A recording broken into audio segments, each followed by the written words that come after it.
Comment gérer sa motivation en hiver quand on est débutant ou initié? Alors, je me présente, je m'appelle Nourdine Anetri, je suis coach sportif diplômé d'État. Et dans cette vidéo, je vais vous expliquer comment s'adapter pour pouvoir maintenir l'activité sportive en hiver. Au printemps et en été, la température augmente, les beaux jours arrivent, il y a plus de soleil et c'est plus facile de trouver des raisons de se motiver pour se mettre au sport. Par exemple, il y a des personnes qui justement ont envie de s'éclater avec leurs amis, avec des activités sportives en extérieur. D'autres, c'est plus pour perdre du poids, par exemple perdre du gras ou avoir plus de masse musculaire pour se plaire, tout simplement. En hiver, c'est toute une autre histoire. Effectivement, il y a plus de grisaille, il fait plus froid. La seule envie que l'on a, c'est rentrer chez soi, se mettre sous la couette et ne plus bouger. Où trouver et où puiser ces leitmotivs pour la période d'hiver? Alors justement, en hiver, vous allez faire la même chose qu'en été. Vous allez écouter votre corps et votre mental. C'est simple, votre corps vous demande de prendre soin de lui, de le protéger, de le coucouner. Votre mental a envie surtout de garder la pêche, de garder la banane. Comment?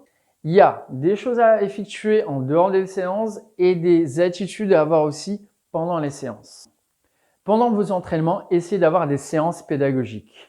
Par exemple, travaillez la technique, c'est-à-dire la technique des exercices qui convient à votre corps. Si vous avez fait le bilan de chemin avec votre médecin, essayez d'appliquer les consignes et les informations qui vous ont été fournies à ce moment-là.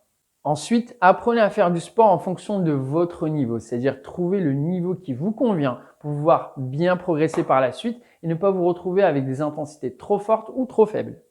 L'hiver est aussi une occasion d'appliquer une méthode de force et une méthode de cardio. Ainsi, vous serez plus efficace pour avoir vos résultats à l'approche des beaux jours. Profitez aussi pour connaître votre mental dans le sport. C'est l'occasion justement de découvrir l'interaction entre votre corps et votre esprit. En dehors des séances, l'hiver est l'occasion justement d'aller apprendre plus de choses sur votre corps. Donc, je vous invite vivement à aller faire un bilan avec votre médecin du sport. Comme ça, vous saurez justement quelles sont vos particularités physiques. C'est-à-dire quelles sont les caractéristiques qui vous sont propres et qui parfois vous amènent justement à soit avoir par exemple des petits bobos qui interviennent ou qui arrivent en plein milieu d'une séance ou en dehors d'une séance, ou tout simplement pourquoi vous, contrairement à une autre personne, quand vous faites un squat, vous prenez beaucoup plus de l'avant des cuisses plutôt que alors que votre collègue prend plus du fessier ou de l'arrière des cuisses.